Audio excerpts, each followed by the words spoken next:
সূরা আল ইমরানের 104 নম্বর আয়াত কারিমা। আমরা জানি পৃথিবীতে অনেক দল ও মত আছে, আছে না নাই? কথা বলেন। অনেকেই জানেন আজানগাছি, ফুরফুরা, তাবলীগ, লামজাবি, আহলে হাদিস, বিভিন্ন দল আছে, আছে না নাই? আমাদের এখন প্রশ্ন হবে যে কোন দলটা ভালো? যে দলের মাওলানা ওঠে সে বলে আমার দল ভালো, ঠিক কিনা? কথা বলে। আমাদের সমাজে আমরা দেখতে পাই যে দল আসে, যে আলেম ওঠে, সে তার মতো করে সে গিয়ে চলে যায়, অর্থাৎ আমার দল ভালো এই কথা বলে। এবং অন্যান্য দলের ভাই যারা থাকে তারাও চিন্তা করে, সাধারণ মানুষ তারা তো বোঝে না, কোরআন হাদিস অত বোঝে না, তারা চিন্তা করে আল্লাহ আসলে কোন দলটা ভালো? আজমগাছি ভালো না ফুরফুরা, তাবলীগ না আহলে হাদিস, জামাত ইসলামী না কোন দল? আসলে আমাদের সমস্যা যদি হয়, সমাধান নিতে গেলে কোথায় পাওয়া যাবে? আল কোরআন। জোরে বলেন সুবহানাল্লাহ।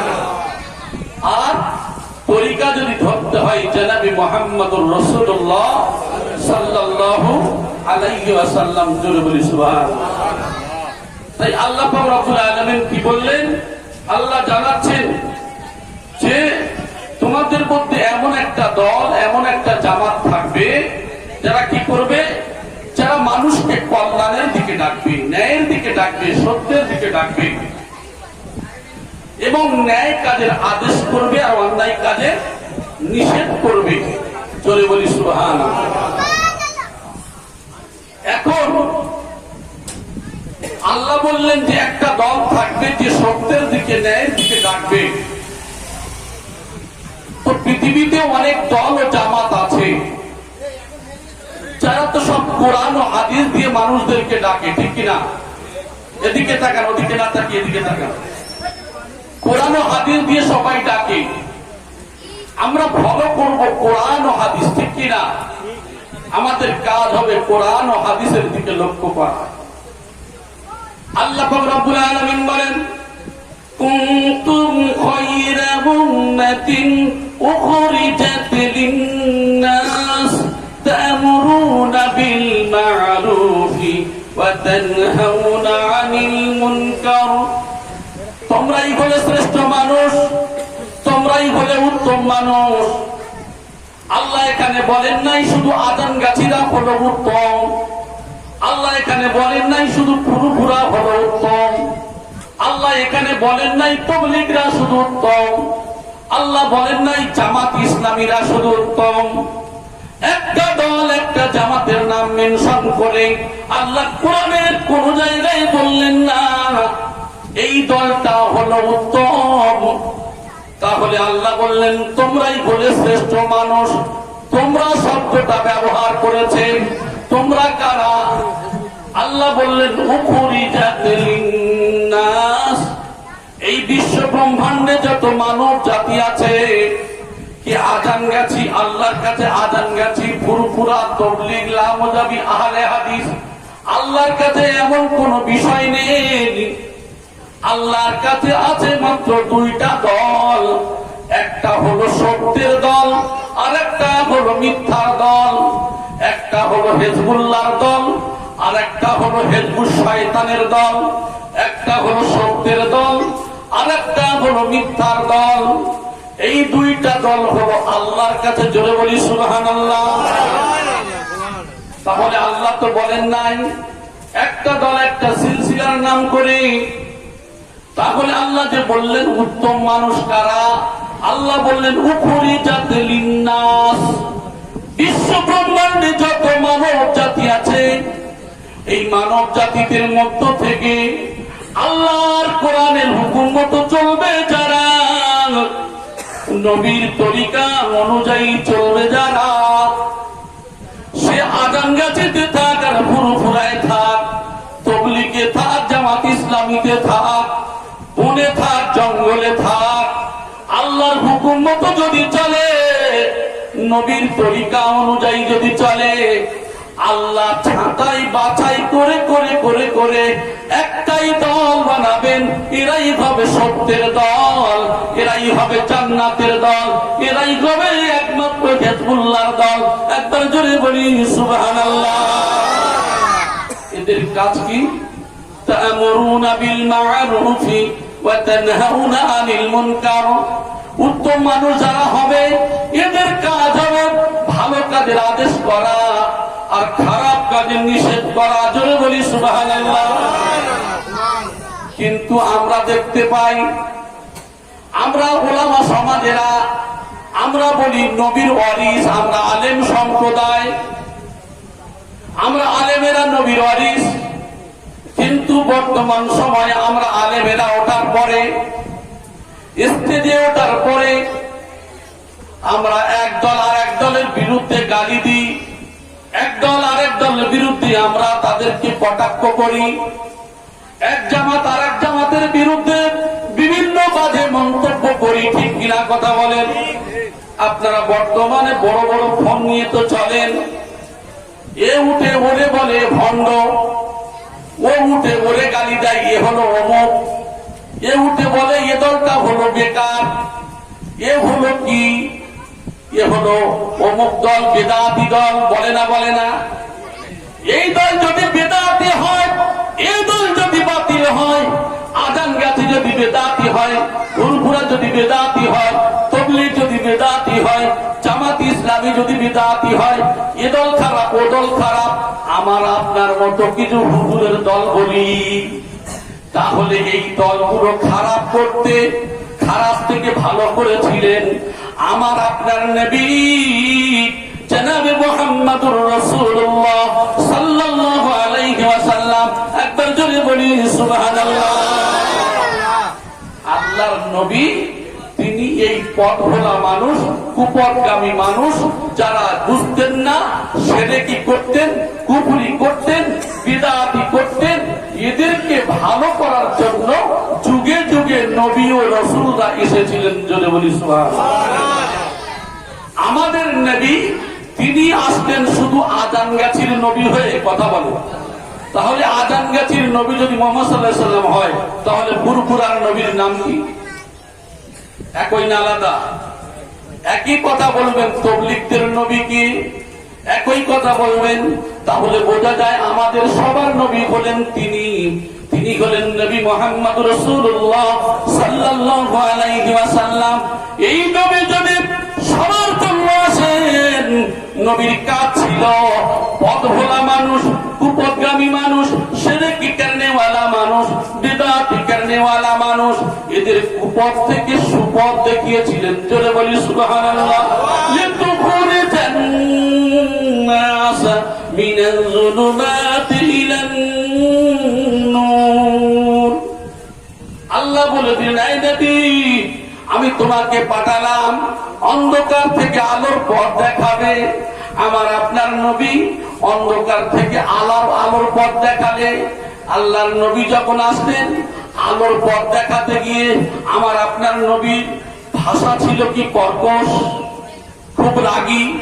আল্লাহর নবী মেরে পিঠে মুসলমান করেছেন। আল্লাহর নবী দিনের দাওয়াত দিয়েছিলেন অত্যাচার করে। তাহলে যে নবীর আদর্শ হলো, ভাষা হলো সাবলীল ভাষা, সুন্দর ভাষা, যে নবীর আচার আচরণে, যে নবীর ভাষাতে মানুষ মিথ্যা থেকে সত্যের পথ পেয়েছিলেন। জোরে বলি সুবহানাল্লাহ। কিন্তু সেই নবী ওয়ারাসাতুল আম্বিয়া বলে দাবি করি, ওয়ারাসাতুল আম্বিয়া বলে দাবি করি, কিন্তু দেখা যায় আমাদের আদর্শ আখলাক এত ভালো, এত চরিত্র ভালো, আমরা একদল উঠে আর এক দলের বিরুদ্ধে গালি দিই। আমরা হলাম নবীর ওয়ারিস। ঠিক কথা হলো না ভুল হলো? নবীর ওয়ারিস কারা? নবীর কাজগুলি করবে যারা। নবীর কাজগুলি করেছে কে? ওই সমস্ত ব্যক্তি যে নবীর তরিকা অনুযায়ী সত্যের দাওয়াত দিয়েছিলেন। কোন আজান গাছি দেখেন নাই, কোন ফুরফুরা দেখেন নাই, কোন তাবলীগ দেখেন নাই, জামাত ইসলামী দেখেন নাই। আমরা হলাম নবীর উম্মত, আল্লাহর বান্দা।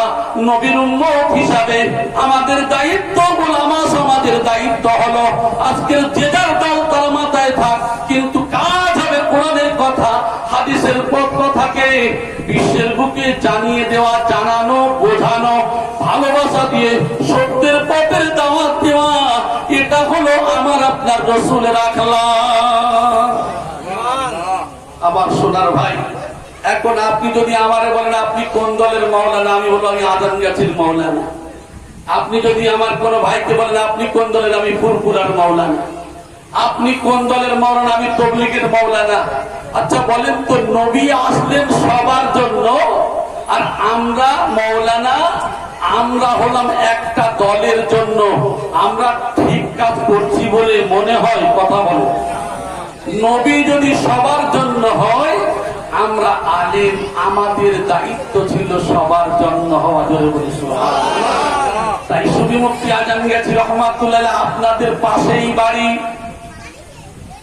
এই গ্রাম থেকে আপনাদের অনেক জানা ইতিহাস, আপনারা অনেক কথা শুনেছেন, কিন্তু তিনি এমন একজন ব্যক্তি, তিনি কলকাতায় 18 নম্বর বাগমারিতে যে হাক্কানি আঞ্জুমান স্থাপন করেছেন, তিনি শুধু আজানগাছি বানানোর জন্য নয়, তিনি বলেন নাই ফুরফুরা ছেড়ে চলে এসো, তবলিগ ছেড়ে চলে এসো, জামাত ইসলামী ছেড়ে চলে এসো। না না, তার কথা হলো কোন দল জামাত ছাড়তে হবে না। কিন্তু আল্লাহর নবী শেষ ভাষণে বলেছেন কোরআনের হুকুম মতো চলবে, আর আমি নবী আমার তরিকা অনুযায়ী চলবে, জীবনে কোনদিন পথভ্রষ্ট হবে না। আল্লাহর হুকুম মতো চলবে, নবীর তরিকা অনুযায়ী চলবে, জীবনে কোনদিন পথভ্রষ্ট হবে না। তিনি হলেন সেই মাওলানা, তিনি হলেন সেই মুফতি, তিনি হলেন সেই ফকির, তিনি হলেন সেই পীর, তিনি হলেন সেই আমির, তিনি হলেন সেই মাওলানা। যে ভাষায় বলেন না কেন, তিনি শুধু আজানগাছির দল বানানোর জন্য আসেন নাই। তার কাজে বাবা তোমার দল জামাত ছাড়তে হবে না, কিন্তু কোরআনের হুকুম আর নবীর তরিকাটা যেন না ছেড়ে যায়।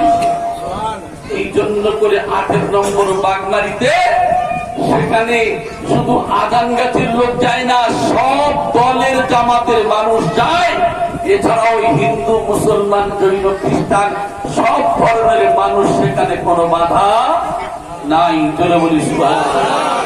এখন আপনাদের এখানে নিরামিষী, আপনারা জানেন বলে আপনাদের সব ভালো, কিন্তু এই আলুর দম করে কেন, অর্থাৎ আলু কোরমা করে কেন, এই নিরামিষের ব্যবস্থা কেন, ডাল পাল এই সমস্ত কাজ কেন? আপনাদের কি গোশত খাওয়া নাজায়েজ না হারাম? গোশত খাওয়া নাজায়েজ নয়, হারাম নয়। আপনি আগে খান পরে খান, খাচ্ছেন তো সারা জীবন, পুরো দমে চালান। কিন্তু এই মজলিসে কেন তাবাররুকটা তিনি নিরামিষের ব্যবস্থা করেছেন? তার কারণ হলো অন্য কিছু নয়, তিনি ইনসাফের দিকে একটু লক্ষ্য করে তিনি এমন একটা খাদ্য বানিয়েছেন, এখানে শুধু আজানগাছি, ফুরফুরা, তবলিগ এরা তো সবাই মুসলমান, এরা সবাই আসবে। শুধু মুসলমান নয়, এখানে হিন্দুও আসবে, জৈনও আসবে, খ্রিস্টানও আসবে। আসার পরে এরা যে যখন কোরআনের তাবাররুক নেবে, অর্থাৎ কোরআনের কথা শুনবে, রাসূলের হাদিসের কথা শুনবে, দুইটা তাবাররুক তারা নিল, খাওয়ার সময় যেন না বঞ্চিত হয়ে যায়, এই জন্য করে তিনি নিরামিষের ব্যবস্থা করেছেন। হিন্দু, মুসলমান, জৈন, খ্রিস্টান হলেও তারা যেন এক জায়গায়, এক জামাতে, এক কাতারে, এক জায়গায় কাঁধে কাঁধ মিলিয়ে যেন এই হালাল খাদ্য তারা খেতে পারে। তিনি বলেন নাই বাবা তোমার এই গোশ হারাম, তোমার এই মাছ হারাম, তোমার ওই ডিম হারাম, এ কথা বলেন নাই। তিনি নিজে বলছেন যে আমি যে খাদ্যটা করেছি, এখানে আজানগাছি, ফুরফুরা, তবলিগ বিষয় নয়, এখানে হিন্দু, মুসলমান, জৈন, খ্রিস্টান বিষয় নয়, সমস্ত ধর্মের মানুষেরা আসবে। তারা কোরআন হাদিসের কথা শোনার পরে খাবার সময় যেন না বঞ্চিত হয়, তাই তিনি নিরামিষের ব্যবস্থা করেছেন। আপনারা যখন 10 দিন সারানা মজলিসে গিয়েছেন, আপনারা জানেন ওখানে পুলিশরা, তারা থানাতে তাদের দেওয়া হয় শুধু দেখার জন্য। অত ডিসিপ্লিন, ওরা নিজেরাই আশ্চর্য হয়ে যায় যে আমাদের বিয়ে বাড়ি হোক, পুরো খানা বাড়ি হলে একটু খাবার দেরি হলে মারামারি শুরু হয়, ঠিক কিনা? কত ঝগড়া। এই আমার এখনো তুই দিসনি কেন, দেরি হচ্ছে কেন, ঝগড়া হয় না হয় না? লক্ষ লক্ষ মানুষ কাতারে কাতার দিয়ে খাচ্ছে, নো সাউন্ড, জোরে বলেন সুবহানাল্লাহ। পুলিশরা প্রশাসনরা আশ্চর্য হয়ে যায় যে মুসলমানদের আদর্শ আখলাক, এই যে এক একটা যে নিয়ম পদ্ধতি সুফি মুফতি আজম গাজী রহমাতুল্লাহ থেকে তারা দেখেন আর তারা নিজেরাই বলেন সেখানে ডিসিপ্লিন এত সুন্দর যা আমাদের লক্ষ লক্ষ মানুষের মধ্যে কোনো সমস্যা হয় না, জোরে বলি সুবহানাল্লাহ। তিনি বোঝাতে চাইছেন যে আল উলামা ওয়ারাসাতুল আম্বিয়া, আমরা হলাম নবীর ওয়ারিস। আমি আজম গাজী রহমাতুল্লাহ আলাইহি, আমি শুধু আজম গাজী দল বাড়াতে আসি নাই বাবা, তোমার দল জামাত ছাড়তে হবে না, তোমার দুইটা কথা বলে দিলাম, কোরআনকে তুমি ছাড়বে না, রাসূলের হাদিসকে তুমি ছাড়বে না, জোরে বলি সুবহানাল্লাহ। আমরা অনেকেই মনে করি এরা আজম গাজীরা দল বাড়াতে এসেছে, জি আমাদের চিন্তা ভাবনা এমনই না। আমার সোনার ভাই, তিনি এই যে চিন্তা ভাবনা করেছেন, যে চিন্তা ভাবনা মানুষেরও চিন্তাশীল জীব, মানুষ যদি ফেকের করে চিন্তা করে বুঝতে পারবে, সে ফেকের করলে বুঝতে পারবে যে মানুষটা যে এই যে কামেল ব্যক্তি, যে মাওলানা, যে মুফতি, ইনি সঠিক কাজ করছেন না করছেন না। আজকাল দেখেন বিভিন্ন মানুষ তারা স্টেজে ওঠার পরে আমরা ফোনের ইউটিউব আর ফেসবুক খুললে দেখতে পাই কত বাজে একটা আলেমের মুখের ভাষা এমন হয় যে আমাদের দেখলে দুঃখ লাগে, অবাক হয়ে যায়, আরে একজন আলেমের ভাষা তো এমন হওয়া উচিত নয়। আল্লাহ রাসূল সাল্লাল্লাহু আলাইহি ওয়াসাল্লাম কত অত্যাচারিত হলো, কত কষ্ট পেয়েছেন, তবু আমার আপনার রাসূল কত সুন্দর ভাষা দিয়ে মহব্বত করে শব্দের দিকে, কোরআনের দিকে ডেকেছিলেন, জোরে বলি সুবহানাল্লাহ। আমার আপনার নবী, নবীর দরবারে এমন একজন ব্যক্তি আসলেন যে রাসূল আমার বসার জায়গা করে দিলেন। বসার পরে সুন্দর কথা বললেন, ভালো কথা বললেন। ভালো কথা বলার পরে কি করলেন, তিনি কিছুক্ষণ পরে বসে গেলেন, আল্লাহর নবীর সঙ্গে আলাপ আলোচনা করলেন। আল্লাহর নবী হেসে হেসে তাকে বিদায় দিয়ে দিলেন। উম্মাহাতুল মুমিনিন হযরত আয়েশা সিদ্দিকা রাদিয়াল্লাহু তাআলা আনহা বললেন, ইয়া রাসূলুল্লাহ, ইয়া হাবিবাল্লাহ, এ হলো ইসলামের বড় শত্রু, এ হলো আপনার শত্রু, আপনি কেমন করে এর সঙ্গে ঘেঁষে এসে কথা বললেন, বসার জায়গা করে দিলেন। আল্লাহর নবী বলেন, ও আয়েশা, কোন দিন দেখলে আমি নবী মুহাম্মদুর রাসূলুল্লাহ, আমার হৃদয়টা কঠিন, তুমি কোন দিন দেখলে? আমি যে হৃদয় কঠিন কোন দিন তুমি দেখলে? আমি রাসূল, আমার আদর্শ, আমার আখলাক, আমার চলাফেরা, ওঠা বসা, তুমি তো সব দেখলে। আমি ছিলাম নরম ও কোমল, আমার আল্লাহ তো এইভাবেই বানিয়েছেন, জোরে বলেন সুবহানাল্লাহ। তাহলে আমরা নবীর ওয়ারিস হিসাবে সে যে দলের মাওলানা হন না কেন, আমাদের আলেমদের কাজ হবে আজকের যে দল যে সিলসিলাই থাকি না কেন, আমাদের কাজ হবে কোরআনের প্রচার করা, হাদিসের প্রচার করা, গলায় গলা মিলিয়ে, কাঁধে কাঁধ মিলিয়ে, হাতে হাত মিলিয়ে, পায়ে পা মিলিয়ে আমাদের কাজ হবে। কোন দল, কোন জামাত, কোন সিলসিলা দেখলে হবে না। দ্বীনের দাওয়াতকে বিশ্বের বুকে প্রচার প্রসার করতে হবে, সেটা ভালোবাসার মধ্য দিয়ে, জোরে বলি সুবহানাল্লাহ। দরুদ শরীফ পড়েন, আল্লাহুম্মা।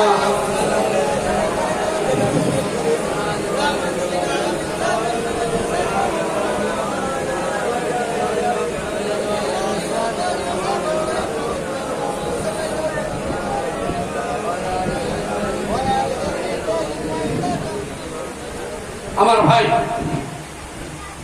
তাহলে আমি যে কথা বলছিলাম যে আমরা যে সংকীর্ণতার মধ্যে আছি, আমরা মনে করছি যে আমি একটা দল করি, এখন এই যে মজলিস, এটা আজানগাছিদের মজলিস, এই মজলিস ফুরফুরার কোন মজলিস, এই মজলিস তবলিগের কোন মজলিস, এই মজলিস আমরা কি করি, বলি আমাদের যে একটা ব্যারিকেড করে ফেলেছি, না ও মজলিসে যাওয়া যাবে না, ওটা অমুক দলের মজলিস, এটা তমুক দলের মজলিস, এটা এই মজলিস।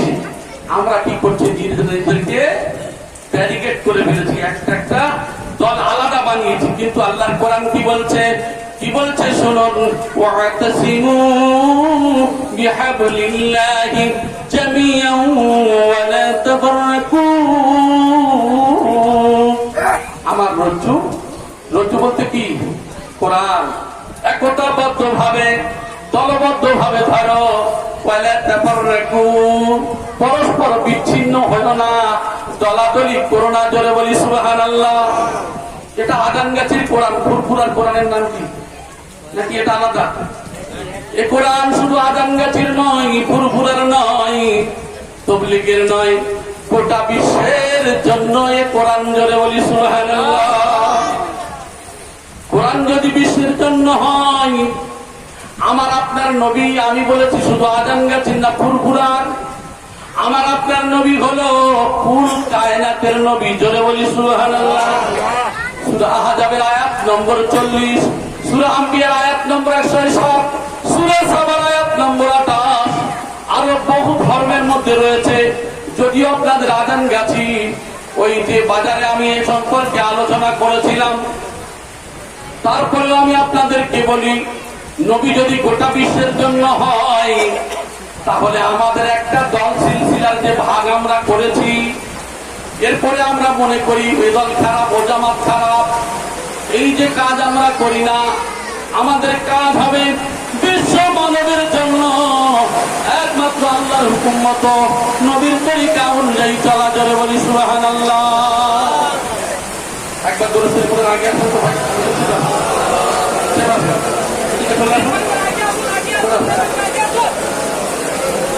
একদম জায়গা ফাঁকা রাখবেন ভাই।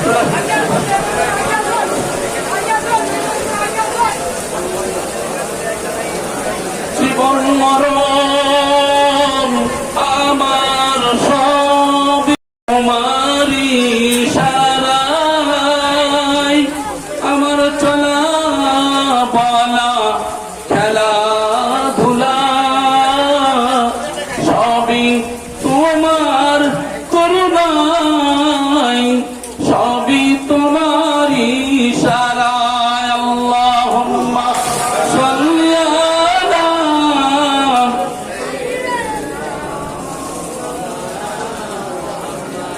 ওয়া আলা আলি সাইয়্যিদিনা।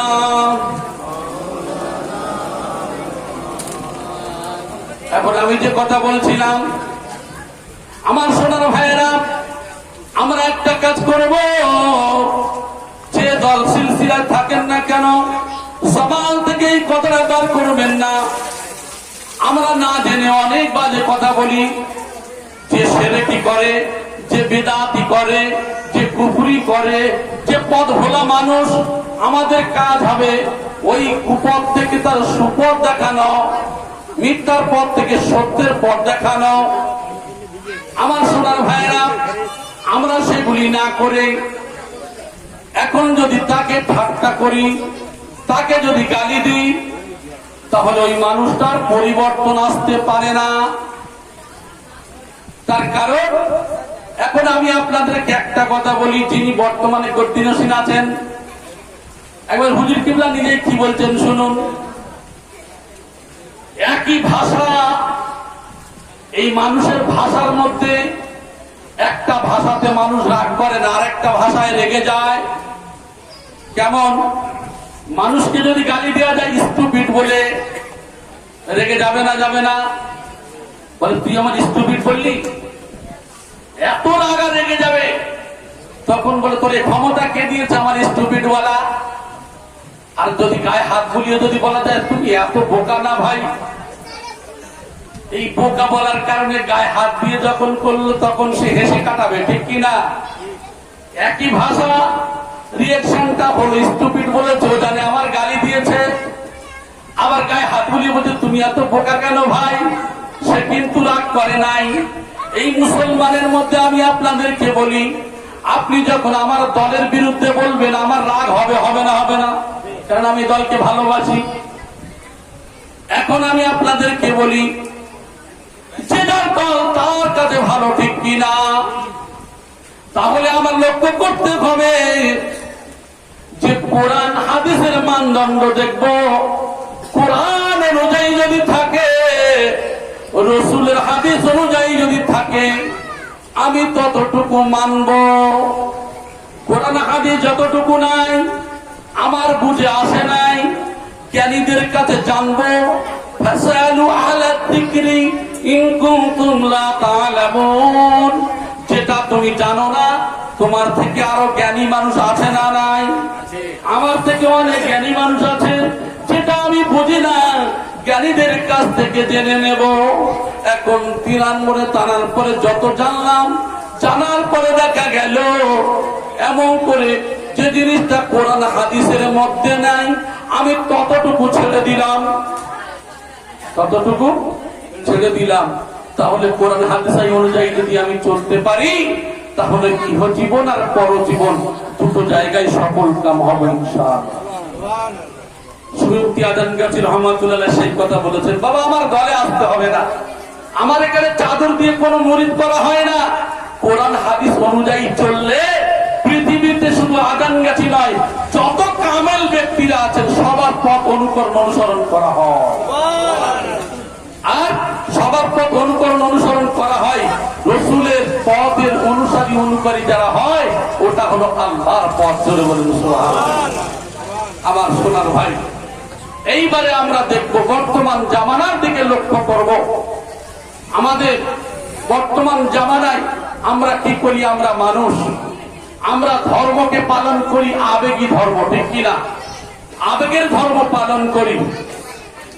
আমরা যদি মনে করি, একটা ভাই মনে করুন আমার সামনে যেতে গিয়ে উপরে থেকে পাখি পায়খানা করে দিয়েছে, এখন ভাইয়ের গায়ে ওই পাখির পায়খানা পড়েছে, সে দেখতে পায় নাই, তার দেখতে খুব ভালো লাগছে না খারাপ লাগছে বলেন তো? আপনারা অনেকে ঠিক মতো শোনেন না। পাখির পায়খানা যদি একটা ভাইয়ের গায়ে পড়ে, তাহলে জামাটা দেখতে খুব ভালো লাগবে? লাগবে না। তাহলে আমি দেখতে পাচ্ছি মানুষটা জানে না বা বুঝতে পারে নাই, আমার কাজ কি হবে? যে ভাই আপনার শরীরে পায়খানাটা লেগে গেছে, এটা আপনি পরিষ্কার করে ফেলুন।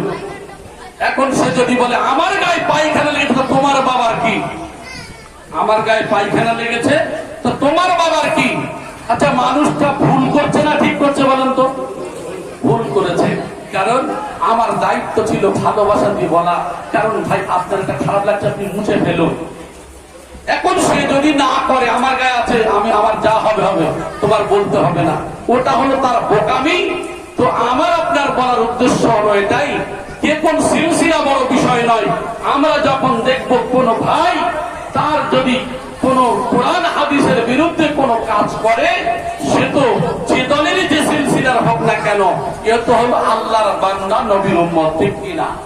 আমাদের কাজ হবে আলেম হিসাবে, হে ভাই তোমার এই পথটা যে অনুকরণ করছো, এই পথটা হলো জাহান্নামের পথ, এই পথটা হলো নোংরা পথ। তাহলে তুমি কি করবে? এই পথ থেকে তুমি পরহেজ করবে, ছেড়ে দেবে, তুমি নিজেকে বাঁচানোর চেষ্টা করবে। এবং সেই ব্যক্তি যদি না কথা শোনে, কারণ সেই আলেমের কথাটা যদি রাসূলের হাদিস অনুযায়ী হয়, কোরআন অনুযায়ী হয়, তাহলে আমার আপনার জন্য মানাটা হলো জরুরি। এখন যদি আমি আপনি না মানি, এই আলেমের কোনো ক্ষমতা নাই। আমার আপনার রাসূলকেও দারোগা করে পাঠানো হয় নাই। রাসূলের কাজ ছিল প্রচার করা, আর রাসূলের সেই কাজগুলি নায়েবে রাসূলরা করবে, সেই কাজগুলি করবে। নেওয়া না নেওয়া বিষয়টা হলো তার, ঠিক কিনা? বিষয় হলো তার। অতএব তাহলে তো নবীর জামানায় ছিল আবু জেহেল, আবু লাহাব, সাহেবা, উতবা যারা ছিল, এই সমস্ত ব্যক্তি নবীর জামানায় থেকেও তো তারা কি হলো? পথভ্রষ্ট হলো। তো আখিরি জামানায় এখন তো নবী দেখি না, কিন্তু এমন পবিত্র মানুষকে দেখার পরে, আলেমদের কথা শোনার পরেও এক শ্রেণীর মানুষ আমরা তো এই কথাই বলবো, এই কথাই তো অনেকেই মানবো না। তো আবু জেহেল নাই, কিন্তু আবু জেহেলের উত্তর শুনি কিয়ামত পর্যন্ত থাকবে। সবাই মেনে নেবে? মানবে না, সবাই মেনে নেবে না। কারণ আল্লাহ যারা হেদায়েত করবেন তিনি হেদায়েত প্রাপ্ত হবেন। এখন আপনারা সায়েন্সের যুগের মানুষ বলে, হুজুর আপনি যে কথা বললেন, মাওলানা সাহেব আপনি যে কথা বললেন, যে হেদায়েতের মালিক আল্লাহ হেদায়েত করবেন, তাহলে আল্লাহ যখন আমার হেদায়েত করবে আমি হেদায়েত হব, আমি এইভাবেই থাকবো। ও মিয়া, এখন আল্লাহ বলেছেন রিজিকের মালিককে আল্লাহ, আল্লাহ রিজিকের মালিক। তাই আপনি বাড়িতে বসে এখন হাত গুটিয়ে পা গুটিয়ে বসে বসে আল্লাহ খাওয়াও, ও আল্লাহ আজকে দুপুরবেলা বিরিয়ানি দাও, আল্লাহ বিরিয়ানি দিয়ে দেবে না। ও আল্লাহ তোমার হাত দিয়েছে, পা দিয়েছে, বিবেক দিয়েছে, চোখ দিয়েছে, কান দিয়েছে। আল্লাহ বলছেন আমি আল্লাহ, আমার ভয় করো।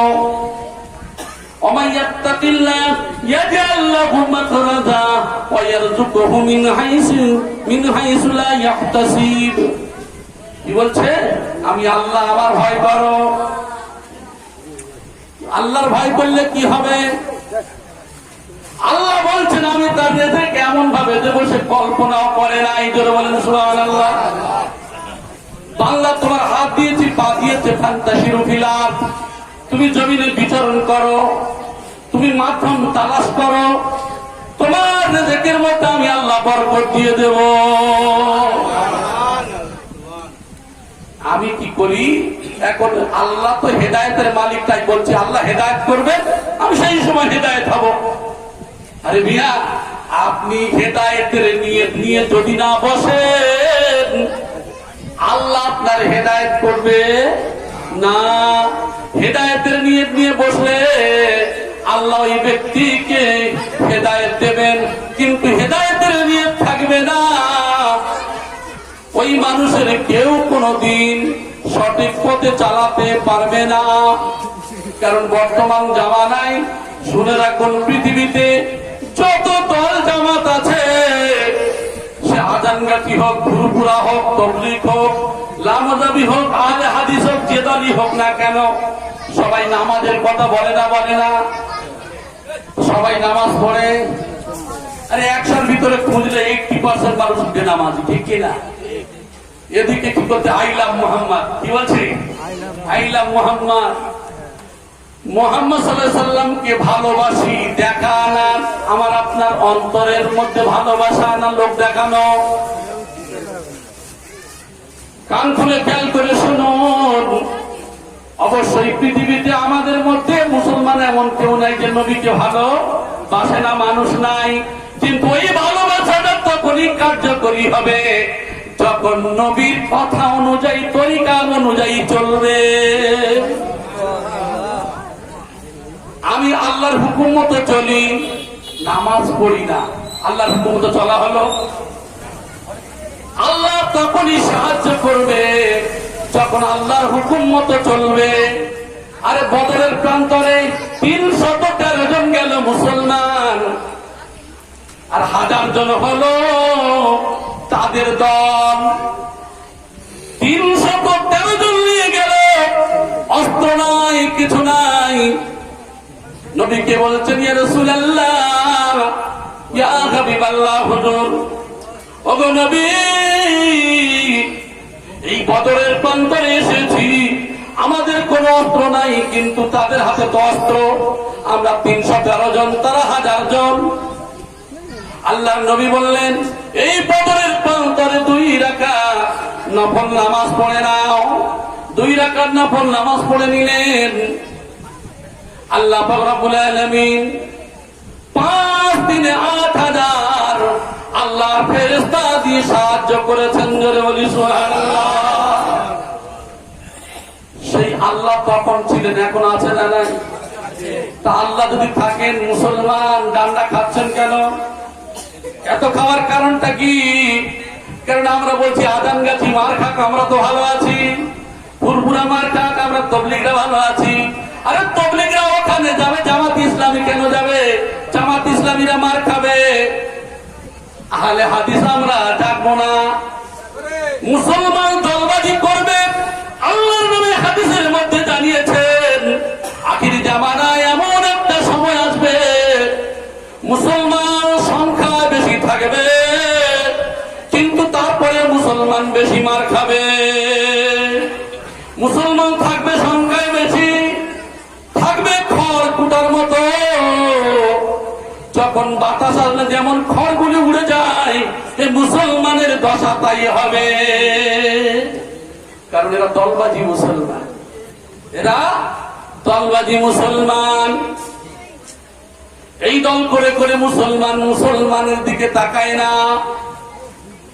কিন্তু আমার ভাই, পৃথিবীর জমিনে ইসলামের শুরুতে যদি লক্ষ্য করা যায়, একমাত্র আমাদের দল জামাত একটাই, সেটা হলো রাসূলুল্লাহর তরিকা। আমার সোনার ভাইরা, তাই আমি আপনাদের হাতে ধরে পায়ে ধরে বলবো, কিন্তু দল সিলসিলা বড় বিষয় নয়। আল্লাহর হুকুম মতো চলবেন, নবীর তরিকা অনুযায়ী চলবেন, জীবনে কোনোদিন পথভ্রষ্ট হবেন না। এখন আমি বলছি আপনি যা বলেন, কিন্তু আমি কাজ করি, আমি নামাজ পড়ার সময় পাই না। আল্লাহর হুকুম মানে কিন্তু নামাজ পড়ি না, আছে না নাই? আমি বলেছি 80% মানুষ শতকরা পাওয়া যাবে বেনামাজি। আচ্ছা বলেন তো দেখি, আল্লাহ সুবহানাহু ওয়া তাআলা নামাজের কথা বলেছেন না বলেন নাই? কতবার? 82 বার। আপনারা ভালো জানেন নামাজের কথা আল্লাহ 82 বার বললেন, মানে নামাজের তাগিদটা কম দেওয়া হয়েছে বলে মনে হয়। মানুষ মরণের পরে সর্বপ্রথম হিসাব নেওয়া হবে, আউয়ালু মা ইউহাসাবুল বিল আবদু ইয়াউমাল কিয়ামাতি সালাহ। বান্দার মরণের পরে সবথেকে প্রথম যে হিসাবটা নেওয়া হবে সেটা হলো নামাজ। মুসলমান নামাজ নাই, তার কিছুই নাই। আমি আপনাদেরকে একটা উদাহরণ দিই। আপনি যদি লক্ষ্য করি, আপনারা দেখেছেন ফোনে যে আমাদের ক্যানিং থানার, দক্ষিণ 24 পরগনার ক্যানিং থানা এলাকায় বিভিন্ন গ্রামের নাম করে আপনারা দেখেছেন কিডনি বিক্রি হচ্ছে, শুনেছেন তো? দেখেছেন না? আমাদের বাড়ির খুবই কাছাকাছি, খুব পেলে 5-7 কিলোমিটার দূর, তাও তার থেকে আরো কাছে একটা গ্রাম আছে, শুধু কিডনি বিক্রয় করেছে। কত? কিডনির দাম তো অনেক, পেয়েছে 7-8 লাখ টাকা করে। মানে ওর উপরে যে আছে সে খেয়েছে, আর এদিকে যত বড় বড় অফিসারের হাত থেকে পাস হয়েছে তারাও খেয়েছে। মানে দেখা যায় একটা কিডনির দাম 23 থেকে 24 লক্ষ টাকা, আমি মিনিমাম ধরলাম। এখন এই 23, 24 বা 25 লাখ টাকা যদি একটা কিডনির দাম হয়, আবার একজন লিভার বিক্রি করেছে, সে আবার প্রায় 70-80 লাখ টাকা দিয়ে। এখন কিডনির দাম যদি এত হয়, আর লিভারের কিছু অংশ যদি এই পরিস্থিতি হয়, যে আল্লাহ সুবহানাহু ওয়া তাআলা আমাদের এই শরীরের মধ্যে যে এক একটা যে নিয়ামত দান করেছেন, চোখ, হাত, কান, নাক, পা ইত্যাদি ইত্যাদি এক একটা জিনিস যে দান করেছেন, গোটা শরীরের দামটা কত একবার ভেবে দেখেন। আপনি কোন জিনিস বিক্রয় করেছেন? আল্লাহর দেওয়া মাল আপনি বিক্রয় করে দিলেন। যে আল্লাহ আমাদেরকে এত বড় নিয়ামত দিলেন, কিন্তু সেই আল্লাহর ইবাদত করি না। হে বোকা মুসলমান, আমাদের থেকে বোকা বড় কেউ আছে? পৃথিবীতে নবীদের পরে, সাহাবাদের পরে এক একটা স্তর চলে যাওয়ার পরে ওলি আল্লাহরা কেন এসেছেন? কেন ওলি আল্লাহদের কাছে যেতে হবে? শিক্ষকদের কাছে কেন যেতে হবে? ওয়ারাসাতুল আম্বিয়াদের কাছে কেন যেতে হবে? আমি বলি, মানুষ সবাই, মানুষ একজন মাস্টার, একজন ডক্টর, একজন প্রফেসর, একজন মদখোর, একজন সুদখোর, একজন পাগল, আছে না নাই? কথা বলেন। তাহলে মানুষ সবাই, কিন্তু দেখা যায় এক একটা মানুষের এক একটা স্তর হয়ে গেছে। ঠিক তদ্রুপ এই মানুষ সবাই থাকবে, কিন্তু হে মানুষ, একবার ফিকির করে দেখো, আল্লাহ সুবহানাহু ওয়া তাআলা এত সুন্দর নিয়ামত দিলেন। আল্লাহ বললেন, আল্লাযীনা ইয়াযকুরুনাল্লাহা কিয়ামান ওয়া কুউদান ওয়া আলা জুনুবিহিম ওয়া ইয়াতাফাক্কারুনা ফি খালকিস সামাওয়াতি ওয়াল আরদ রব্বানা মা খালাকতা হাযা বাতিলান সুবহানাকা ফাকিনা আযাবান নার। যে আল্লাহর স্মরণ করবে, আল্লাহর ডাকবে কিভাবে? দাঁড়ানো অবস্থায়, বসা অবস্থায়, শোয়া অবস্থায়, সর্বাবস্থায় আল্লাহরে ডাকতে পারো। জোরে বলি সুবহানাল্লাহ। দাঁড়াতে পারো নাই বসে, বসতে পারো নাই শুয়ে, আল্লাহ সুবহানাহু সব সুযোগ দিয়ে কেন আল্লাহকে ডাকবেন? রব্বানা মা খালাকতা হাযা বাতিলান। আল্লাহ যা কিছু সৃষ্টি করেছে অনর্থক কিছু সৃষ্টি করে নাই।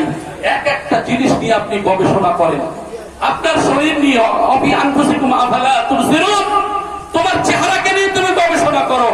সূর্য, চন্দ্র, গ্রহ, নক্ষত্র, গাছপালা তো দূরের কথা, নিজের শরীরের স্ট্রাকচারকে নিয়ে আপনি যদি এখনই কোন শারীরিক অসুস্থতায় পড়েন, আপনার দমের কষ্ট হচ্ছে, আপনি নার্সিং হোমে চলে গেলেন, যাওয়ার পরে আপনার অক্সিজেন দেওয়া হলো, 1 ঘন্টা পরে বিল হচ্ছে ডাক্তার বাবু 3000 দাও কি 4000 দাও। কত দাও? 3000 কি 4000? একজন বুজুর্গ ব্যক্তি কাঁদছেন, বললে তুমি কাঁদছো কেন? বলে 4000 টাকা বিল হয়েছে। ঠিক আছে, তুমি তার থেকে কিছু কম দিয়ে দাও। বলে না বাবা, আমার এই 1000 কি 2000 টাকা বিল কমানোর জন্য কাঁদি নাই গো। ও ডাক্তার সাহেব, আমি এই জন্য করে কাঁদি, আমার বয়স 70 হয়ে গেছে। এই 70 বছর ধরে আমার আল্লাহ যে অক্সিজেন দিয়েছেন, তাহলে কত টাকার অক্সিজেন, কত টাকার অক্সিজেন দিয়েছেন আল্লাহ। আমি 1-2 ঘন্টার মধ্যে আপনি 3-4 হাজার টাকা বিল করে দিলেন, আর আল্লাহ সুবহানাহু ওয়া তাআলা আমার 70 বছর ধরে যে নিয়ামত দিয়েছেন, আমি সেই আল্লাহকে ডাকতে পারি নাই, তাহলে আমি কতটুকু বোকা। এক একটা সৃষ্টিকে নিয়ে যদি মানুষ ভাবে, চিন্তা করে, গবেষণা করে, রবকে চিনতে পারবে, বুঝতে পারবে। কিন্তু আমরা বোকা মুসলমান, সেই রবকে নিয়ে গবেষণা করি না, ফিকির করি না, চিন্তা করি না, আল্লাহকে ডাকি না। আমাদের মতো বোকা মুসলমান আছে। এই জন্য করে যুগে যুগে যত নবী রাসূল এসেছিলেন, আমাদের রাসূল তো নামাজের কথা বলেছেন। আর বর্তমান জামানায় যে সিলসিলারি ওলি আল্লাহ সবাই কিন্তু বলেছেন কি, তুমি নামাজ পড়ো না। ওলি আল্লাহদের কথা হলো আল্লাহর কথাকে বলা, রাসূলের কথা তারাই তো সেই কথাই বলছেন। আর সুন্নত আজম গাজী রহমাতুল্লাহ আলাইহি তিনি বলছেন, বাবা বিনা কাজে 5 ওয়াক্ত নামাজ পড়ো। জোরে বলেন সুবহানাল্লাহ। আপনারা মনে করবেন আবার কোন মূর্তি রে বাবা, জীবনে এত ফতোয়ার কিতাব পড়ে আসলাম, ফতোয়া যেখানে লেখা রয়েছে এখানে কাদার বিষয়, আর ইনি এত বড় মুফতি সাহেব, ইনি আবার বললেন যে নামাজ কাজা করা যাবে না। ও আমার সোনার ভাইয়েরা, যে কাজা আপনি ফতোয়ার কিতাবের মধ্যে পড়েছেন, সেখানে কারণ দেওয়া আছে। যদি আপনি বেহুশি হয়ে যান, পাগল হয়ে যান, এরকম কারণ লাগানো আছে। ইচ্ছাকৃত কাজা করা যাবে না। ও আমার সোনার ভাই, তাহলে আমি আপনি যদি লক্ষ্য করি, মসজিদে ঘড়ি যে থাকে, টাইম টেবিল ঘড়ি আছে না নাই? টাইম টেবিল ঘড়ির উপরে অনেক মসজিদে লেখা থাকে একটা আয়াত, কোরআনের আয়াত, ইন্নাস সালাতা কানাত আলাল মুমিনিনা কিতাবাম মাওকুতা। নির্দিষ্ট সময়ে নামাজ যে ফরজ, এই আয়াত ঘড়ির টাইম টেবিলে লেখা আছে, নিজের জীবনে আমলে না। কারণ আমি বাজারে ঘুরছি, আসরের সময় ওয়াক্ত চলে যাচ্ছে, হুঁশ নাই। কিন্তু তিনি এমন একজন মাওলানা, এমন একজন মুফতি, একই মাদ্রাসায় পড়লাম। আমি আসার পরে আমার কাছে যদি কেউ বলে যে মাওলানা সাহেব কি, মুফতি সাহেব কি, অমুক সাহেব, আমি মাঠে কাজ করছিলাম কি আজানগাছির বাজারে ঘুরতে গিয়ে সময় আপনার আসরের সময় আমার চলে গেছে, আমি কি করব? আমার মতো মুফতি আমি বলে দেব যে নামাজটা কাজা পড়ে যান। কিন্তু তিনি কি বললেন, না বাবা, কাজা করা যাবে না, একটা পবিত্র মাটি রেখে দেবে আর একটা কাপড় রেখে দেবে। জোরে বলেন সুবহানাল্লাহ। কি করবে? সময় হয়ে গেছে, তুমি কি করবে? মাইলের পরে মাইল পাও না, যদি মাইলের পরে মাইল পানি পাও তাহলে উযু করে নেবে। ফতোয়া অনুযায়ী যদি পানি না পাওয়া যায়, মাইলের পরে মাইল, তাহলে ওই মাটিটা পার করবে, দুটো হাতে বুলিয়ে তায়াম্মুম করে নেবে, মুখমণ্ডল 2 হাতের কনুই পর্যন্ত মাসাহ করে নেবে। এই যে তায়াম্মুমের নিয়ত করে আপনি যখন তায়াম্মুম করলেন, তারপরে নামাজের এই কাপড়টা, আপনার গামছার মতো কোমরে বেঁধে রাখা কাপড়টা, মাঠে যান, ঘাটে যান, যেখানে নিয়ে গিয়েছেন, ওই জায়গায় কাপড়টা ফেলে দিয়ে নামাজ আদায় করে নেন। যদি বলেন কোথায় পেলেন, কোথায় পেলেন? فإن خفتم فرجالا أو ركبانا فإذا أمنتم فاذكروا الله كما علمكم ما لم تكونوا تعلمون। আমি আল্লাহ যদি আমারে ভয় করো, ফারিজালান হাঁটা অবস্থায়, আও রুকবানান অথবা আরোহী অবস্থায়, ট্রেনে, গাড়িতে, বাসে, থাকো না কেন, নামাজ কায়েম করো। রুকু সিজদা করতে পারো নাই, ধরে আছো, সমস্যা সমস্যা। চোখ তো তোমার খোলা আছে, চোখের ইশারা দিয়েও হলেও আদায় করো। আমার আল্লাহ ইশারা বোঝেন না, বোঝেন না, কথা বলেন। আল্লাহ কিছু বোঝেন না মনে হয়, নাউযুবিল্লাহ। তাহলে আল্লাহ যখন বোঝেন, এত সমস্যার মধ্য দিয়ে আমি আল্লাহ আমারে বলে নাই, জোরে বলেন সুবহানাল্লাহ। ফাইদা আমিনতুম, যখন তুমি স্থগিত হবে, আরামদায়ক জায়গায় চলে আসবে, বাড়িতে চলে আসবে, তাহলে কি করবে? ফাযকুরুল্লাহ, আমি আল্লাহ, আমাকে স্মরণ করো, নামাজটাকে ধরে দাও। কামা আল্লামাকুম মা লাম তাকুনু তা'লামুন, যেটা আমি আল্লাহ তুমি জানতে না, তোমার শিক্ষা দিয়েছি। একবার করে বলি সুবহানাল্লাহ। তিনি বললেন, বাবা নামাজ ছাড়বে না, কারণ এক ওয়াক্ত নামাজ যদি কাজা হয় 2,88,00,000 বছর জাহান্নাম যদি আমার আপনার হয়। আচ্ছা বলেন তো দেখি, এই মুহূর্তে যদি আমার আপনার বলা হয় 10 মিনিট আপনি নামাজ পড়বেন না, আপনাকে এই মুহূর্তে 1 ঘন্টা আগুন চতুর্দিকে ঘেরাও করে আপনার আগুনে পোড়ানো হবে, দুনিয়ার যুক্তিতে বলি, বলেন তো আমরা কোনটা বেছে নেব? বলেন। আগুন চারদিকে ঘেরাও করে ধরিয়ে দেওয়া হলো, আগুন জ্বলছে, আগুনের মধ্যে 10 মিনিট যদি রাখা যায়, আর নামাজের সময় লাগবে মনে করুন 10 মিনিট, আপনি নামাজ পড়বেন না আগুনের মধ্যে যাবেন? নামাজ পড়বেন। মানে দুনিয়ার নিয়মে ভয়ে আপনি নামাজ পড়তে যাবেন। আর আল্লাহ যে এত কথা বলে দিলেন, রাসূল বললেন যে এক ওয়াক্ত নামাজ কাজা করলে 2,88,00,000 বছর জাহান্নামে জ্বলবে, এটা কিন্তু বিশ্বাস হলো না। وَإِذَا أُلْقُوا فِيهَا سَمِعُوا لَهَا شَيْئًا وَهِيَ تَفُورُ تَكَادُ تَمَيَّزُ مِنَ الْغَيْظِ كُلَّمَا أُلْقِيَ فِيهَا فَوْجٌ سَأَلَهُمْ خَزَنَتُهَا أَلَمْ يَأْتِكُمْ نَذِيرٌ। অনেক অনেক আয়াত রয়েছে, আমি একটু উদাহরণ দিয়ে আপনাদেরকে বুঝিয়ে দিই। ভাতের ফ্যান ফোটে দেখেছেন? ভাতের ফ্যান টকটক করে ফোটে, যে জাহান্নামের দপদপানি, যে জাহান্নামের আওয়াজ, যে জাহান্নামের আগুনের গর্জন তর্জন, মানুষ দূর থেকে তার আওয়াজ শুনতে পাবে, উতলানো ফ্যানের মতো। ও মানুষ, ওই যে জাহান্নামে আপনার আমার তো ভয় লাগে না? তাকাদু তামাইয়াজু মিনাল গায়জ, জাহান্নাম কি করবে? ছিন্ন ভিন্ন করে ফেলবে।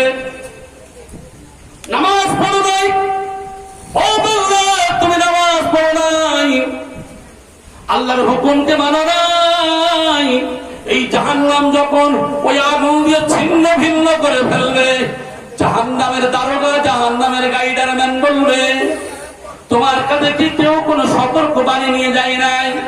তোমার কাছে কি কোনো সংবাদ দেয় নাই?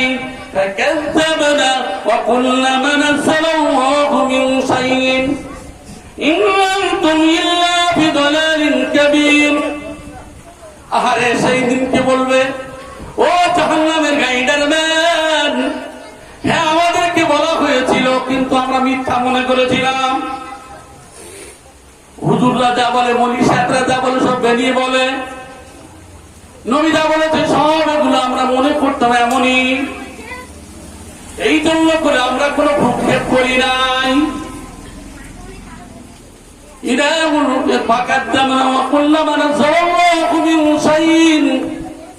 এগুলোকে আমরা কি করিনি?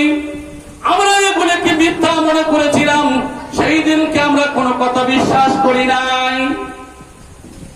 আমার সোনার ভাইয়েরা, তাই আমি আপনাদেরকে বলতে চাই, নামাজ কাজা করলে যদি 2,88,00,000 বছর জাহান্নাম হয়, তাহলে আমার আপনার জীবনে কত নামাজ কাজা করেছি?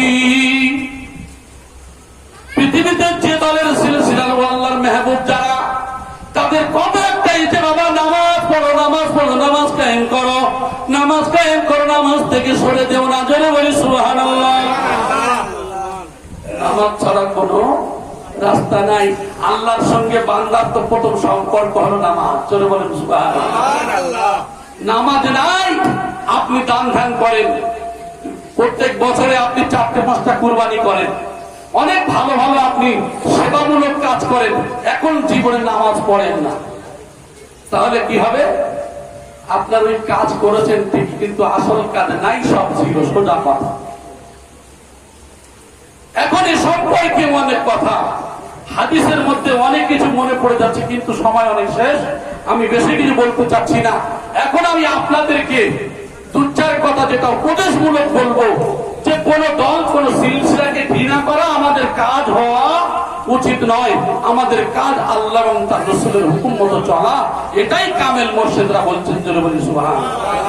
তাহলে নামাজের কথা যে বললাম, তিনি কি বললেন? নামাজের কথা বললেন। আর বাবা রেজকে হালাল খাবে, কি খাবে? হালাল রুজি খাবে। আচ্ছা বলেন তো দেখি, কোন দল কোন সিলসিলার মাওলানা বলেছে যে হারাম খাও? আরে কথা বলেন না।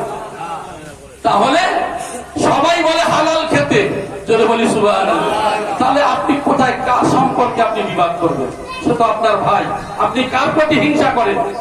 আমি পারি না এর জন্য আমি দোষী, আমার এক ভাই পারে না এর জন্য সে দোষী, এর জন্য গোটা সিলসিলা দোষী নয়, এর জন্য ইসলাম দোষী নয়, ঠিক কিনা? আমরা কি করি? আমরা এই সমস্ত কাজ করতে পারবো না। তাহলে আমাদের একটাই কাজ হবে, যে একমাত্র সেই কাজ হলো বিশ্ব মানবের কল্যাণের জন্য একটাই কাজ, আল্লাহ রাসূলের তরিকা অনুযায়ী চলা। জোরে বলি সুবহানাল্লাহ। আমার সোনার ভাই, আল্লাহর নবী সাল্লাল্লাহু আলাইহি ওয়াসাল্লাম তার তরিকা, তার আখলাক হলো এটাই, যে বিশ্ব মানবের কল্যাণের জন্য জীবন উৎসর্গ করেছেন। আজকের আমাদের কাজ হবে বিশ্ব মানবের উৎসর্গ কল্যাণের জন্য আমাদের সেই দিনের দাওয়াতকে পৌঁছানোর জন্য। বলেন সুবহানাল্লাহ। আজকের দেখেন, কোন মানুষ যদি কোন অর্থ বেশি থাকে, পয়সা বেশি থাকে, টাকা বেশি থাকে, সম্পদ বেশি থাকে, কি করেন? অনেকেই, আরে আপনারা কথা বলছেন কেন? দরুদ শরীফ পড়েন। আল্লাহুম্মা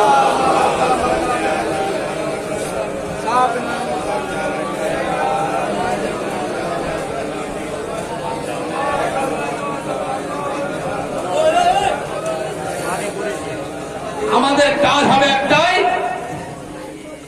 দেখেন, অনেক মানুষ অর্থ সম্পদ থাকলে নামাজ পড়ে না কেন? বলে আমি সময় পাই না, ব্যবসা করতে করতে সময় কেটে যায়। বলে না? বলে না? অনেক মানুষ আছে, বাবা তোমার তো অর্থ, তোমার হজ খরচ হয়ে গেছে, আরে বাবা হজে যাও না। বলে সময় কোথায় পাবো? ব্যবসা বাণিজ্য নিয়ে পড়ে আছি, চাকরি বাড়ি নিয়ে পড়ে, হজে যাওয়ার সময় নেই। আছে না? নাই? কথা বলে অনেক পাওয়া যায়। আজকের বলার উদ্দেশ্য হলো, অর্থ সম্পদ থাকলে মানুষ আল্লাহকে ভুলে যায়, এমন মানুষও পাওয়া যায়। আজকের আপনাদের সব থেকে সৌভাগ্য যে আপনাদের গ্রামের বাচ্চা, আমাদেরই ছাত্র, আলহামদুলিল্লাহ বড় সুখী, আমরা বড় আনন্দ যে এই দেশের জন্য, দেশ রক্ষার জন্য একমাত্র তিনি যে চাকরি পেয়েছেন, এটা তার জন্য আমাদের খুশি না? খুশি না? কথা বলেন। যদি বলেন এটা অনেকেই মনে করবেন জায়েজ না নাজায়েজ, হারাম না হালাল, এ সম্পর্কে আমার উদ্দেশ্য ছিল এদিকে আলোচনা, আমি অন্যদিকে করেছি। তবু দুটো একটা কথা বলি, শুনে রাখুন। যারা দেশ রক্ষার জন্য যারা পাহারা দেয়, হাদিসের মধ্যে বলা হয়েছে আইনুন দাকাত মিন খাশিয়াতিল্লাহ, আল্লাহর জন্য যারা মদদ করে, আল্লাহর ভয়ে যারা কাঁদে, এই সমস্ত ব্যক্তি, আর যারা এই দেশ পাহারার জন্য নিজের জীবনকে বাজি রেখে আল্লাহর রাস্তায় শুধু আল্লাহর হুকুম মতো 5 ওয়াক্ত নামাজ কায়েম করবে, আর দেশের এই বিশ্ব, এই যে আমাদের দেশের জন্য একমাত্র তারা পাহারা দিয়ে আমাদের ঘুমের ব্যবস্থা, আরামের ব্যবস্থা করে দিয়ে তারা দিনের পরে দিন, রাতের পরে রাত পাহারা দেয়। আল্লাহর নবী হাদিসের মধ্যে বলেছেন, এই সমস্ত ব্যক্তিদের চোখকে জাহান্নামের আগুনে জ্বালানো হবে না। জোরে বলুন সুবহানাল্লাহ। সম্পর্কে অনেক হাদিস রয়েছে, অনেক হাদিস রয়েছে।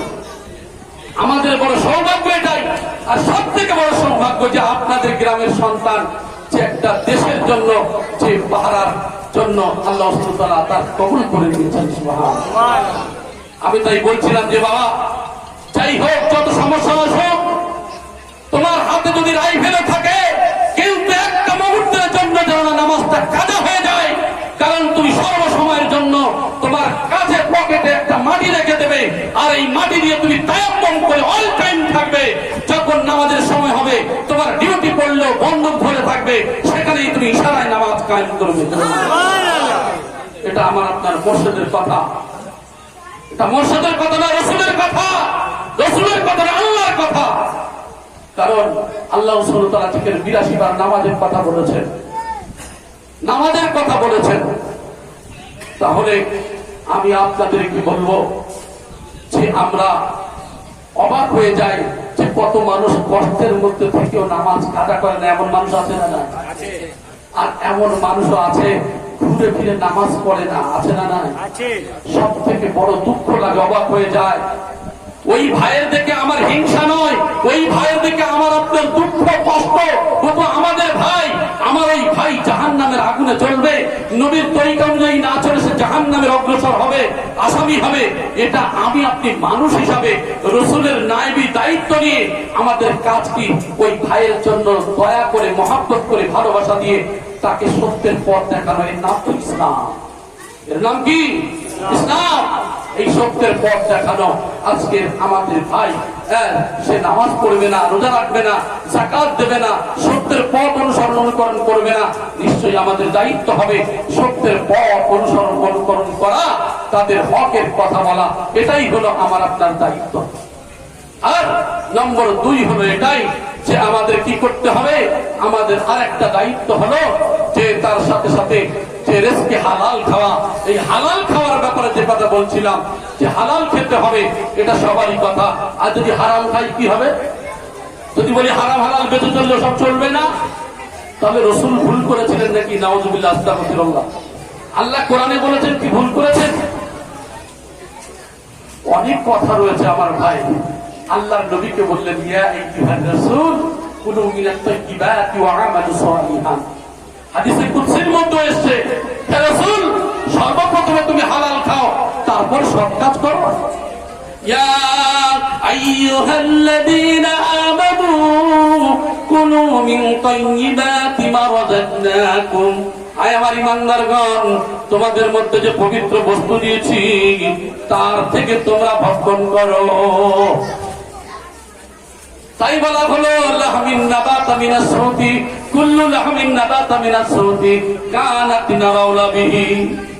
এমন একটা সময় আসবে, এমন একটা সময় এসে যাবে, ও মানুষ তুমি যে খাদ্য খাও ওই খাদ্যটা যদি হারাম হয়, অবৈধ হয়, আমরা জানি মেডিকেল সায়েন্স বলে খাদ্য খেলে শরীরে রক্ত মাংস তৈরি হয়। ওই শরীরে যদি হারাম খাদ্য দ্বারা রক্ত মাংস তৈরি হয়, ওই শরীর যে উৎপন্ন হয়েছে আমার আপনার শরীরের জন্য জাহান্নামের আযাব হলো সমীচীন, জাহান্নামের আযাব হলো সমীচীন। তাহলে জাহান্নামের আযাব যদি আমার আপনার জন্য সমীচীন হয়, আচ্ছা আমরা কেউ চাই বলেন তো দেখি, আমরা কেউ জাহান্নামে যেতে চাই বলে মনে হয়? কেউ আমরা জাহান্নামে যেতে চাই না। আমাদের সবার আশা আমরা আল্লাহর জান্নাতে যেতে চাই। দুনিয়ায় 70-80 বছর ভালো থাকতে গিয়ে ভালো চাকরি বাকরি, ব্যবসা বাণিজ্য, বিভিন্ন কাজ আমরা খুঁজি, ঠিক কিনা? কারণ একটু ভালো খাবো, ভালো করবো, ভালো থাকবো, একটু গাড়ি বাড়ি, দুনিয়া আর কিছু নেই, দুনিয়ায় কিছু নেই। ভালো খাওয়া পড়া এই তো জীবন। তাহলে আমার ভাই, এই যদি জীবন হয় তাহলে আমাদের কাজ কি ছিল? আমাদের কাজ কি ছিল? অনন্ত জীবন যে খাবেন, অনন্ত জীবন যে ভালো থাকবেন, সেই জায়গার জন্য কি কষ্ট করার দরকার? তাই বলছি যে হালাল খেতে হবে, হালাল খেতে হবে, অর্থাৎ বৈধ পথ অবলম্বন করতে হবে।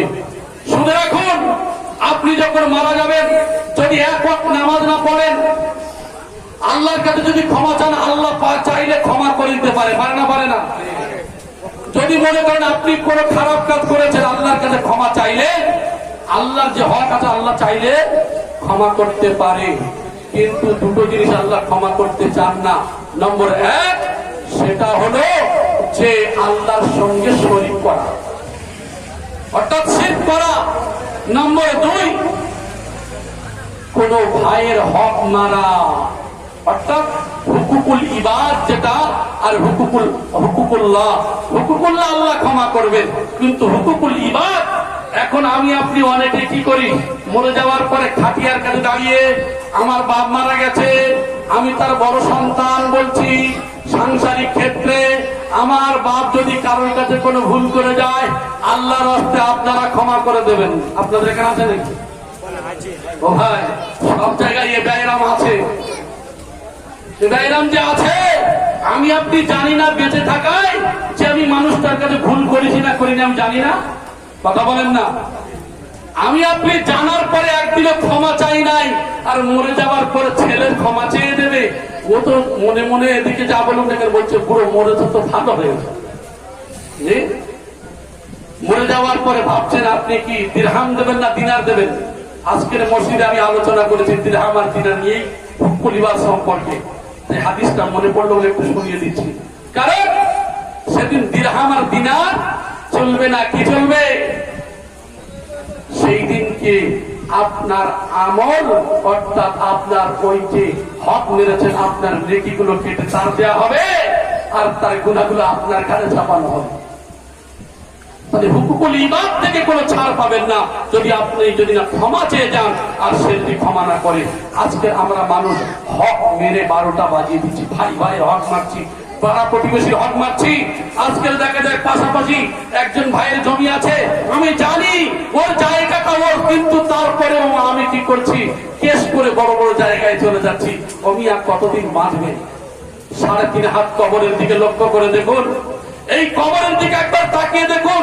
আপনার সন্তান, আপনার বিবি, আপনার ছেলে মেয়ের জন্য রেখে যাবেন, কিন্তু আপনি যে কাজ করে চলে যাচ্ছেন, সেখানে আপনার জীবনটা চলবে অনন্ত জীবন। সেই দিনকে আপনার ওই ছেলে ওই বিবি কেউ সাহায্য করতে আসবে না, আসবে না সেদিনকে।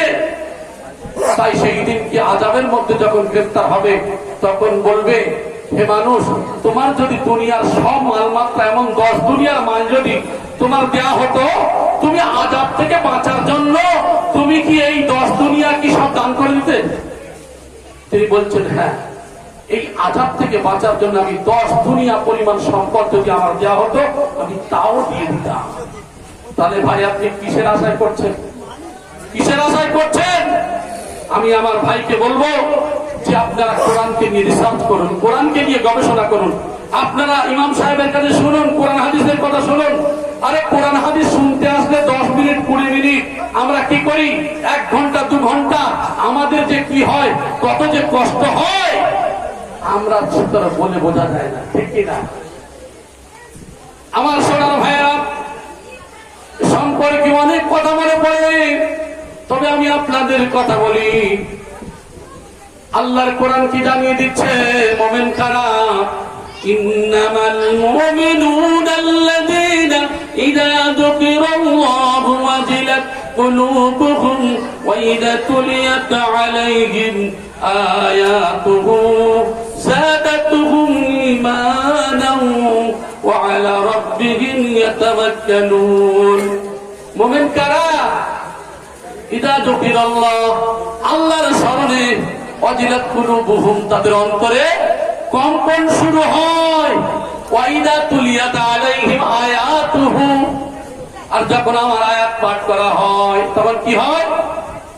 যাদাতুহুম ঈমানা, ঈমান বেড়ে যায়। জোরে বলেন সুবহানাল্লাহ। তাদের ঈমান এমন বেড়ে যায়, মনে হয় আরেকটু শুনি, আরেকটু শুনি, মনে হয় না, হয় না। কথা বলেন, ভালো কথা হলে শুনতে ভালো লাগে না, লাগে না? কিন্তু এক শ্রেণীর মানুষ আমরা এখানে অনেকে আছি, মনে করছি আপনি তাড়াতাড়ি শেষ করুন, খেয়ে বাড়ি। শুনুন, আবু জেহেল, আখনাস, আবু লাহাব, এ সম্পর্কে অনেক কথা। কাবা শরীফের কোনায় গিয়ে আল্লাহর নবীর কোরআন তেলাওয়াত শুনছেন, শুনছেন আর মজা অনুভব করছেন। ভোর হয়ে গেল, চিন্তা করলো বার হওয়ার পরে যদি দেখতে পাই তো সমস্যা। তাই বার হয়ে যাওয়ার পরে একে অপরের সঙ্গে দেখা, বলছে, আরে আপনি কোথায় গিয়েছিলেন? বলে, আপনি কোথায়? তখন বলছে, আমরা মুহাম্মাদের কোরআন শুনতে এসেছিলাম। ওরে মুহাম্মাদের কোরআন এত মজা, এত মজা। ওই সময় তিনি বললেন, মুহাম্মাদের কোরআনে এত মজা, এই জন্য করে আবু বকর কোরআনের প্রেমে পাগল হয়েছে। কোরআনের প্রেমে হযরত ওমর পাগল হয়েছে, কোরআনের প্রেমে আলী পাগল হয়েছে, কোরআনের প্রেমে হযরতে উসমান পাগল হয়েছে, কোরআনের প্রেমে সুমাইয়া পাগল হয়েছে। এরকম বলতে বলতে কোরআনের প্রেমে এরা পাগল। তাই তারা বললেন যে কোরআন শুনতে দিলে হবে না। হাতে হাত রাখলেন চারজন, রেখে ওয়াদা করলেন মুহাম্মাদের কোরআন শুনতে যাওয়া হবে না, আর মুহাম্মাদের কোরআন শুনতে দেওয়া হবে না। বাড়ি চলে গেল। আবার আবু জেহেল চিন্তা করলো আজকের তো ওরা কেউ যাবে না, এ লুকিয়ে লুকিয়ে নবীর কোরআন শুনতে যাবে। আবু লাহাব চিন্তা করে নবীর কোরআন শুনতে হবে, ও গিয়ে হাজির। আবার একই নিয়মে চারজন, আবার এই কোনায় কোনায় গিয়ে হাজির, কোনায় কোনায় গিয়ে হাজির। কি করলেন? আবার একই নিয়মে একই পদ্ধতিতে আবার বার হলেন। বলছে তোমরা কারা? বলছে তুমি কে? বলে কেন এলে? বলে কোরআন শুনতে এসেছি। আমরা জানি তোমরা আসবে না তাই এসেছি। বলে আমিও জানি তুমি আসবে না তাই এসেছি। ঠিক আছে, আজকের ওয়াদা করছি আর যাব না। আর মুহাম্মাদের কোরআন যেখানে তেলাওয়াত করা হবে মানুষদেরকে ডিস্টার্ব করব, কথা বলতে দেব, কথা শুনতে দেব না। আল্লাহর কোরআনের আয়াত নাযিল হলো কি? ওয়াকালাল্লাযীনা কাফারু লা তাসমাউ লিহাযাল কুরআন ওয়ালগাউ ফীহি লাআল্লাকুম তাগলিবুন। আরে কোরআন যখন পাঠ করা হবে না তখন ডিস্টার্ব করতে হবে, কারণ কোরআন শুনলে তো মানুষ মুহাম্মাদের কোরআন শুনলে পাগল হয়ে যাবে। জোরে বলেন সুবহানাল্লাহ। তো কোরআন শুনলে তো মানুষ হেদায়েত হয়। কোরআন যখন হাদিস যখন শুনবে মানুষের দিলের মধ্যে ভয় আসবে। যখন আপনি কোরআন হাদিস শুনবেন না, জানবেন না, দিলের মধ্যে তত ভয় আসবেই না, কারণ ওর দিলের মধ্যে জং পড়ে গেছে, দিলের মধ্যে অন্ধ হয়ে গেছে। ও তো কোরআন হাদিস সম্পর্কে, দিন সম্পর্কে কিছুই বোঝে না। আপনি ডক্টর, আপনি তখনই অপারেশন সম্পর্কে বুঝবেন আপনি পড়ার পর যখন প্র্যাকটিক্যালে আপনি যাবেন। যে যে বিষয় নিয়ে ইন্টারেস্টিং তার উপরে থাকে, যে যে বিষয়ের উপরে রিসার্চ করেন, গবেষণা করেন, তো আপনি যখন কোরআন হাদিস রিসার্চ করবেন, গবেষণা করবেন, কোরআন হাদিসের কথা যখন শুনবেন আপনার শক্ত দিলটা তখন নরম হয়ে যাবে। যারা আমি বলেছি একই মানুষ, ক্যাটাগরির দিক থেকে মানুষ সবাই, কেউ ডক্টর, কেউ মাস্টার, কেউ ইঞ্জিনিয়ার, বলেছিলাম না? কেউ আবার মদখোর, কেউ সুদখোর, কেউ পাগল, আর ঠিক তদ্রূপ আমরা মানুষ সবাই, কিন্তু ইমানদার মুমিনের মধ্যে আল্লাহ অনেক ভাগ বলে দিয়েছে। জি, অনেক ভাগ বলে দিয়েছেন। সেই জন্য করে আমি আপনাদের হাতে ধরে পায়ে ধরে বলবো, আমার সোনার ভাই, আমরা কোরআন হাদিস অনুযায়ী চলবো। এই জন্য কোনো দল, কোনো সিলসিলা, আমাদের কোনো উদ্দেশ্য নেই যে এই দল ছাড়ো ওই দল ছাড়ো। সুমুফতি আজম গাছী রহমাতুল্লাহ আলাইহি তাই বলে যে কোরআন হাদিস অনুযায়ী চলতে হবে। বিনা কাজায় 5 ওয়াক্ত নামাজ, কোরআনী ওজিফা, রিজকে হালাল, সাধ্যমতো তাকওয়া পরহেজগারি, এই কাজ শুধু আজম গাছী রহমাতুল্লাহ আলাইহি বলেন নাই, গোটা বিশ্বের সমস্ত আলেমও এই কথা বলেন। আমাদের এই কাজ অনুযায়ী চলতে হবে এবং করতে হবে। আল্লাহ